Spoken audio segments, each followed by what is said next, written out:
بسم اللہ الرحمن الرحیم۔ اب آیت نمبر 92 کی طرف چلتے ہیں۔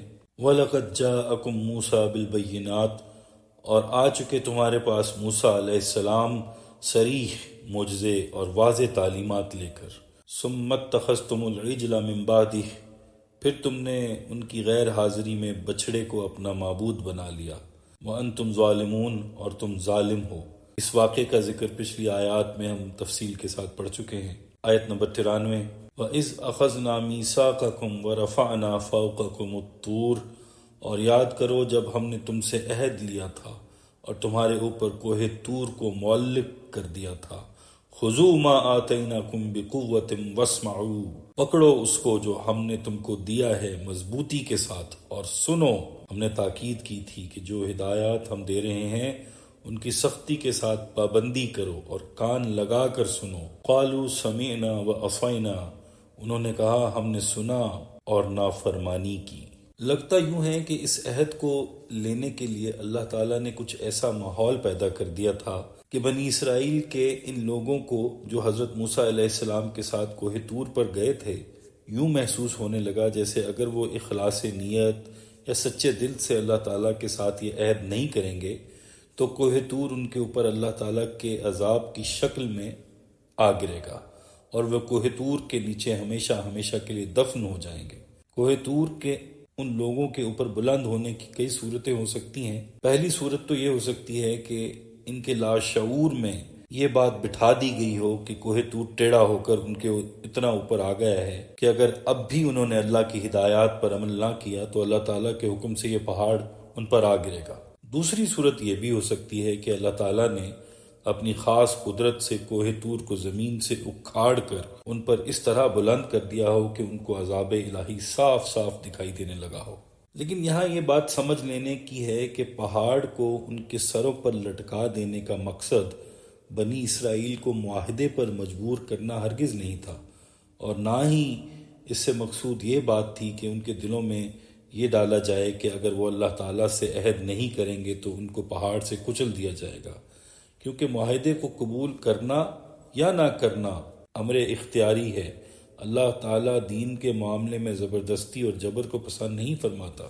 دراصل کوہ طور کو ان پر لٹکا دینا اللہ تعالیٰ کی قدرت اور جلال کا محض ایک مظاہرہ تھا تاکہ بنی اسرائیل اس بات کو ہمیشہ یاد رکھیں کہ جس اللہ کے ساتھ وہ معاہدہ کر رہے ہیں وہ کوئی کمزور اور بے اختیار ہستی نہیں ہے، بلکہ اس کی قدرت بے پناہ ہے، اور اگر وہ معاہدے کی پابندی کی صورت میں دنیا اور آخرت میں انعامات کی بارش کر سکتا ہے تو معاہدے کی خلاف ورزی کی صورت میں اس کے غضب کی بھی کوئی حد نہیں ہے۔ وہ جب چاہے کوہ طور جیسے عظیم پہاڑ سے ان کو کچل سکتا ہے۔ قالوا سمعنا وعصینا، انہوں نے کہا ہم نے سنا اور نافرمانی کی، یعنی ہم نے سن تو لیا ہے مگر مانیں گے نہیں۔ یہ قرآن مجید کا ایک اور معجزہ، ایک اور اعجاز ہے۔ ظاہر ہے کہ اس وقت زبان سے تو انہوں نے اللہ کے رسول کو یوں نہیں کہا ہوگا کہ ہم نے آپ کی بات کو سن لیا مگر اس کو مانیں گے نہیں بلکہ نافرمانی کریں گے۔ زبان سے تو انہوں نے سمعنا واطعنا ہی کہا ہوگا، یعنی ہم نے سن لیا اور ہم اطاعت کریں گے۔ پھر یہاں جو عصینا کہا گیا ہے یہ کیا ہے؟ اصل میں یہ جملہ بزبان حال ہے، یعنی زبان سے تو وہ سب سمعنا و اطعنا کہتے رہے کہ جناب آپ کا حکم سر آنکھوں پر، جناب آپ کی وفاداری، آپ کا پیار اور آپ کا عشق ہی ہماری زندگی ہے۔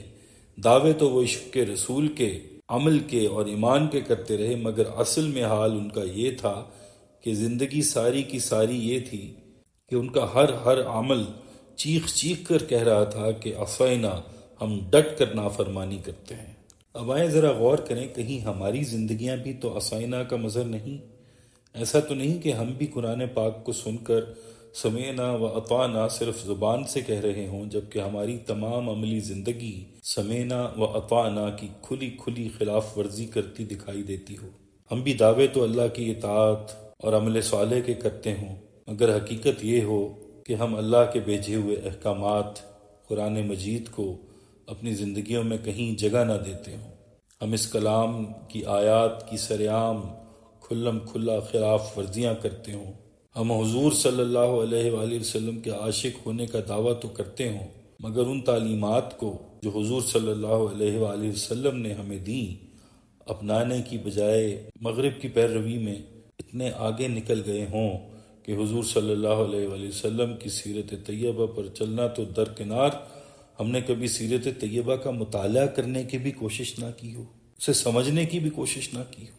ہم ساری رات محفل میلاد مصطفیٰ صلی اللہ علیہ وسلم تو کرواتے ہوں، اس میں دل و جان سے نعتیں بھی پڑھتے ہوں، مگر جس کے لیے محمد مصطفیٰ صلی اللہ علیہ وسلم نے اپنی زندگی کا سارا سکھ چین، اپنی ساری طاقتیں صرف کر دیں، اس دین کو عملی طور پر کبھی اپنانے کی کوشش نہ کی ہو۔ اللہ کے قوانین کو اس دنیا پر نافذ کرنے کی بجائے اللہ کے دشمنوں کے قوانین کو اپنے اوپر نافذ کرنا، ان کو فالو کرنا ہم فخر سمجھتے ہیں۔ ہم نے بھی قوم پرستی، گروہی تعصب اور پیر سائیں کو اللہ کے کلام کی جگہ حرف آخر بنا لیا ہو۔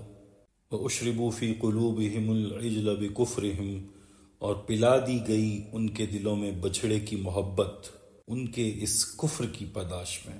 قُلْ بِئْسَ مَا يَأْمُرُكُمْ بِهِ إِيمَانُكُمْ، کہیے بہت ہی بری ہیں یہ باتیں جن کا حکم دے رہا ہے تمہیں تمہارا ایمان، ان کنتم مؤمنین، اگر تم مومن ہو۔ یہ عجیب ایمان ہے جو تمہیں ایسی بری حرکات کا حکم دیتا ہے، کیا ایمان کے ساتھ ایسی حرکتیں ممکن ہوتی ہیں؟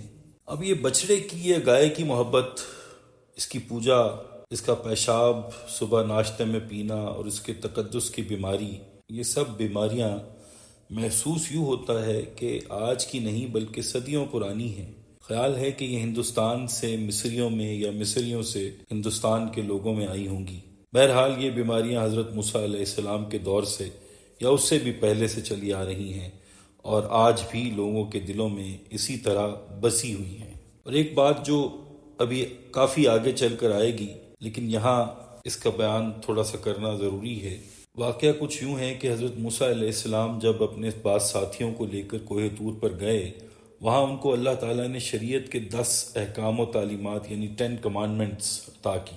ان 40 دنوں میں پیچھے سے ایک شخص سامری نے، جو کہ ایک بہت بڑا ڈبہ پیر تھا، قوم کو بہت سے چمتکار دکھائے اور اس نے بچڑے کے ذریعے کچھ ایسی حرکات کی، مثلا کسی بیمار کو شفا مل گئی تو کہا یہ بچڑے نے دی ہے، کسی شخص کے گھر اولاد نہیں ہوتی تھی، کہا دیکھو اس کے گھر اولاد ہو گئی، کچھ اس قسم کی حرکات کی، جس قسم کی حرکات آج ہمارے ڈبہ پیر حضرات کرتے پھر رہے ہیں۔ اب یاد رکھیں کہ ان پیروں کا میڈیا بے حد مضبوط ہوتا ہے۔ سامری کے بارے میں بھی اگر آپ تحقیق کریں تو آپ کو معلوم ہوگا کہ اس کا بھی سارا کمال اس کے میڈیا میں پوشیدہ تھا، اس کے کنیکشنز میں چھپا ہوا تھا۔ وہ یوں ہی جھوٹ موٹ میں ایک خبر پھیلا دیتا تھا کہ فلاں شخص جس کے گھر اولاد نہیں ہوتی تھی وہ آیا، اس نے بچڑے کے آگے چڑھاوا چڑھایا اور اس کے گھر اولاد ہو گئی، فلاں بیمار تھا وہ ٹھیک ہو گیا۔ بالکل اسی طرح جیسے آج کے اخبارات، آج کل سوشل میڈیا کے ذریعے لوگ جھوٹی خبروں کو بھی کچھ اس انداز سے شائع کرتے یا کرواتے ہیں کہ لوگ ان خبروں کو مان لیں اور یقین کر لیں کہ ایسا ہی ہوا ہوگا۔ آج کا سوشل میڈیا اس کی بہت بڑی اگزامپل ہے، بہت بڑی مثال ہے، اور اس کے لیے جو میڈیا کے لوگ ہیں ان کو بھاری معاوضہ ملتا ہے۔ انہی خبروں کی بنیاد پر کبھی کوئی اور کبھی کوئی پیر سائیں وجود میں آ جاتے ہیں اور مشہور ہو جاتے ہیں پوری دنیا میں۔ ایسے ہی تو ان لوگوں کے پاس دنیا ماتھا ٹیکنے نہیں چلی جاتی۔ بہرحال سامری نے بھی یہی کیا، اس نے بھی ذرائع ابلاغ جو اس وقت موجود تھے ان کا سہارا لیا اور بچھڑے کی متعلق اس قسم کی خبریں پھیلا دی کہ بچھڑے سے اولاد ملے گی، بچھڑے سے شفا ملے گی، بچھڑے سے رزق ملے گا، اور وہ تمام نعرے لوگوں میں مشہور کر دیے جو آج کل یہ ڈبہ پیر لگاتے ہیں، مثلا زندگی کی ہر تمنا پوری، محبوب آپ کے قدموں میں، نوکری آپ کے ہاتھ میں، وغیرہ وغیرہ۔ جب حضرت موسیٰ علیہ السلام آئے تو معلوم ہوا کہ قوم کی اکثریت تو بچھڑے کی پوجا میں لگی ہوئی ہے، اللہ کو سجدہ کرنے والے تو بہت کم رہ گئے۔ یہ دیکھ کر انہوں نے حضرت ہارون علیہ السلام جو اللہ کے نبی تھے ان کو مارنا شروع کر دیا۔ اس واقعے کی تفصیل کا پیچھے ایک ویڈیو میں ذکر کیا جا چکا ہے۔ اب یہاں اس واقعے کو دوبارہ بیان کرنے کا مقصد یہ ہے کہ ہم بھی اپنے دلوں کو ٹٹولیں، جیسا کہ آیت کے پہلے حصے کے متعلق بیان کیا گیا ہے کہ آیت کا یہ حصہ ہم پر صادق آتا ہے، جبکہ اب اس حصے کے بارے میں اگر سوچیں تو یہاں بھی ہمارے ہی عقائد کی ترجمانی ہو رہی ہے، ہمارے ہی عقائد ریفلیکٹ کیے جا رہے ہیں۔ آیت کے پہلے حصے میں جو فرد جرم بنی اسرائیل پر لگائی گئی تھی، اس کی صداقت بنی اسرائیل پر ثابت کرنے کے لیے ان سے کہا جا رہا ہے کہ ان کی اس نافرمانی کی اصل وجہ یہ تھی کہ ان کے دلوں میں بچھڑے کی محبت بسی ہوئی تھی۔ انہوں نے حضرت موسیٰ کے کوہ طور پر جاتے ہی بچھڑے کو اپنا معبود بنا لیا۔ اس جرم کے نتیجے میں اللہ تعالیٰ نے سزا کے طور پر ان کے دلوں میں ان کے من پسند معبود یعنی بچھڑے کی محبت کو اور زیادہ کر دیا۔ اب آیت میں بیان کیے گئے اس جرم کے اگر ہم بھی مرتکب ہو رہے ہیں تو پھر آیت کا دوسرا حصہ بھی کسی نہ کسی شکل میں ہم پر صادق آنا چاہیے، کیونکہ آیت کا پہلا حصہ جرم کو بیان کر رہا ہے اور دوسرا حصہ اس کی وجہ کہ کس وجہ سے ہم نے یہ جرم کیا اور اس جرم کی سزا کو بیان کر رہا ہے۔ اب سوچنے کی بات یہ ہے کہ ہم میں سے کوئی شخص بھی تو ایسا نہیں جو گائے کی پوجا کرتا یا گائے کو اپنا معبود سمجھتا ہو۔ اگر ایسا نہیں تو پھر ہم کس طرح سمعنا و اطعنا کے جرم کے مرتکب ہو سکتے ہیں؟ پہلے یہ بات سمجھ لیجئے کہ معبود کسے کہتے ہیں۔ معبود کے لغوی معنی اس ذات یا چیز کے ہیں جس کی عبادت کی جائے۔ عام طور پر اس سے مراد مسلمانوں کے لیے معبود حقیقی اللہ تعالیٰ، جبکہ کفار کے لیے معبود ان کے اپنے ہاتھوں سے بنائے ہوئے پتھر لیے جاتے ہیں۔ عبادت کے معنی انتہا درجے کی محبت اور انتہا درجے کی اطاعت۔ اب ہمیں یہ دیکھنا ہے کہ ہم کس چیز سے انتہا درجے کی محبت کرتے ہیں اور کس کو حاصل کرنے کے لیے مشقت کر رہے ہیں، کیونکہ یہی عبادت ہے اور عبادت معبود ہی کی جاتی ہے۔ ہماری کوشش، ہماری ساری جد و جہد، ہماری ساری محنت، دن رات کی تپسیا صرف اور صرف معاشرے میں رتبہ حاصل کرنے، دولت حاصل کرنے، دنیا میں نام پیدا کرنے کے لیے ہے۔ ہماری ساری توانائیاں، ساری انرجیز، ساری صلاحیتیں صرف اس بات میں صرف ہو رہی ہیں کہ ہم کسی نہ کسی طرح دنیا کے امیر ترین انسان بن جائیں، دنیا کی تمام آسائشیں، آرام ہمیں میسر آ جائے، چاہے اس کے لیے ہمیں اللہ تعالیٰ کے احکامات کو، اس کے بتائے راستے کو چھوڑ کر کفار کا راستہ ہی کیوں نہ اپنانا پڑے۔ اگر ان تمام سوالوں کا جواب ہاں ہے تو پھر ہمارا معبود بھی بنی اسرائیل کے معبود کی طرح اللہ تعالیٰ نہیں بلکہ دنیا داری ہے، اور ہم بھی وہی کچھ کر رہے ہیں جو بنی اسرائیل نے کیا۔ حضور صلی اللہ علیہ وآلہ وسلم نے فرمایا، ہر امت کا ایک فتنہ ہے اور میری امت کا فتنہ دولت ہے۔ ان تمام باتوں کو مد نظر رکھ کر ہمیں سوچنا چاہیے کہ ہم کس طرح اور کس طرف جا رہے ہیں۔ کہیں ایسا تو نہیں کہ قرآن پاک کی آیات پر زبان سے تو سمعنا و اطعنا کہہ رہے ہوں مگر ہماری زندگیاں سمعنا و عصینا کا منہ بولتا ثبوت ہوں۔ اصل میں ہم لوگوں نے آج روپے پیسے، معاشرے میں رتبے، ایک دوسرے سے سبقت لے جانے، نفسانی خواہشات کو وہی مقام دے رکھا ہو جو بنی اسرائیل نے گائے کو دے رکھا تھا۔ اللہ تعالیٰ ہمارے دلوں کو ٹیڑھا ہونے سے محفوظ فرمائے۔ آگے آیت نمبر 94 آ رہی ہے، قُلْ إِن كَانَتْ لَكُمُ الدَّارُ الْآخِرَةُ عِندَ اللَّهِ خَالِصَةً مِّن دُونِ النَّاسِ۔ اے نبی صلی اللہ علیہ وآلہ وسلم، ان سے کہیے اگر تمہارے لیے آخرت کا گھر اللہ کے پاس خالص کر دیا گیا ہے دوسرے لوگوں کو چھوڑ کر، یعنی تمہارے لیے جنت مخصوص ہو چکی ہے، ریزرو کر دی گئی ہے اور تم مرتے ہی جنت میں پہنچا دیے جاؤ گے، فَتَمَنَّوُا الْمَوْتَ إِن كُنتُمْ صَادِقِينَ، تب تو تمہیں موت کی تمنا کرنی چاہیے اگر تم اپنے اس خیال میں سچے ہو۔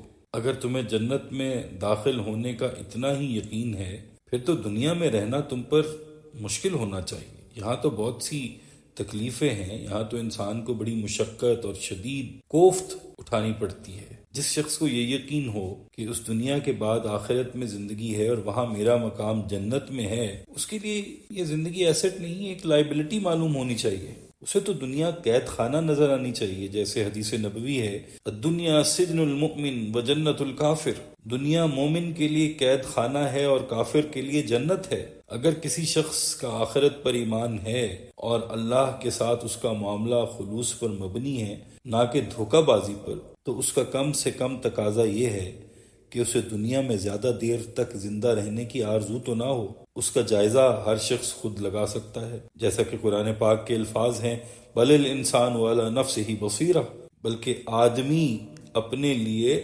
آپ دلیل ہے۔ ہر انسان کو خوب معلوم ہے کہ میں کہاں کھڑا ہوں۔ آپ کا دل آپ کو بتا دے گا کہ آپ اللہ کے ساتھ دھوکہ بازی کر رہے ہیں یا آپ کا معاملہ خلوص پر مبنی ہے۔ اگر واقعتاً خلوص اور اخلاص والا معاملہ ہے تو پھر تو یہ کیفیت ہونی چاہیے جس کا نقشہ اس حدیث نبوی میں کھینچا گیا ہے کہ دنیا میں اس طرح رہو گویا تم اجنبی یا مسافر ہو۔ پھر تو یہ دنیا باغ نہیں قید خانہ نظر آنی چاہیے جس میں انسان مجبوراً رہتا ہے۔ پھر زاویہ نگاہ یہ ہونا چاہیے کہ اللہ نے مجھے یہاں بھیجا ہے، لہٰذا یہ ایک معین مدت کے لیے مجھے یہاں رہنا ہے اور جو ذمہ داریاں اس کی طرف سے عائد کی گئی ہیں وہ ادا کرنی ہے۔ لیکن اگر یہاں رہنے کی خواہش دل میں موجود ہے تو پھر یا تو آخرت پر ایمان نہیں یا اپنا معاملہ اللہ کے ساتھ خلوص و اخلاص پر مبنی نہیں۔ یہ گویا لٹمس ٹیسٹ ہے۔ وَلَن يَتَمَنَّوْهُ أَبَدًا بِمَا قَدَّمَتْ أَيْدِيهِمْ، اور وہ موت کی تمنا کا اظہار کبھی نہیں کریں گے اس وجہ سے کہ وہ جانتے ہیں ان کے ہاتھوں نے کیا کیا اعمال آگے بھیجے ہوئے ہیں۔ وَاللَّهُ عَلِيمٌ بِالظَّالِمِينَ، اللہ تعالیٰ ظالموں کو خوب جانتا ہے۔ وَلَتَجِدَنَّهُمْ أَحْرَصَ النَّاسِ الْحَيَاةَ، اور تم انہیں پاؤ گے تمام انسانوں سے زیادہ حریص اس دنیا کی زندگی پر۔ وَمِنَ الَّذِينَ أَشْرَكُوا، حتیٰ کہ مشرکوں سے بھی زیادہ حریص۔ یود احدہم، یہ اس معاملے میں مشرکوں سے بھی بڑھے ہوئے ہیں۔ مشرکین نے اہل ایمان کے ساتھ مقابلہ کیا تو کھل کر کیا، میدان میں آ کر ڈٹ کر کیا، اپنی جانیں اپنے باطل معبودوں کے لیے قربان کی، جبکہ یہودیوں میں یہ ہمت و جرت قطعاً نہیں تھی کہ وہ جان ہتھیلی پر رکھ کر میدان میں آ سکیں۔ ان کے بارے میں سورہ الحشر میں الفاظ وارد ہوئے ہیں، یہ سب مل کر بھی تم سے جنگ نہ کر سکیں گے مگر قلعہ بند بستیوں میں یا دیواروں کی اوٹ سے۔ چنانچہ یہود کبھی بھی سامنے آ کر مسلمانوں کا مقابلہ نہیں کر سکے، اس لیے کہ انہیں اپنی جانیں بہت عزیز تھیں۔ یود احدہم لو یعمر الف سنہ، ان میں سے ہر ایک کی یہ خواہش ہے کہ کسی طرح اس کی عمر 1000 برس ہو جائے۔ وما ہوا بمزحزہ من العذاب ان یعمر، حالانکہ نہیں ہے اس کو بچانے والا عذاب سے اس قدر جینا۔ اگر ان کو اس کی خواہش کے مطابق طویل زندگی دے بھی دی جائے تو یہ انہیں عذاب سے تو چھٹکارا نہیں دلا سکے گی۔ آخرت تو بالآخر آنی ہے اور انہیں ان کے کرتوتوں کی سزا مل کر رہنی ہے۔ واللہ بصیر بما یعملون، اور اللہ دیکھ رہا ہے جو کچھ یہ کر رہے ہیں۔ اللہ تعالیٰ سے دعا ہے کہ اللہ تعالیٰ ہمارے دلوں کو ٹیڑھا ہونے سے محفوظ فرمائے، اور قرآن کی ان آیات کے ذریعے اللہ تعالیٰ ہمارے دلوں کو روشن فرما دیں اور ہمارے دلوں میں سے زنگ کو اتار دیں۔ اللہ تعالیٰ ہم سب کے لیے آسانیاں پیدا فرمائیں اور دوسروں کے لیے ہمیں آسانیاں پیدا کرنے کی توفیق اور شرف عطا فرمائیں۔ آمین یا رب العالمین۔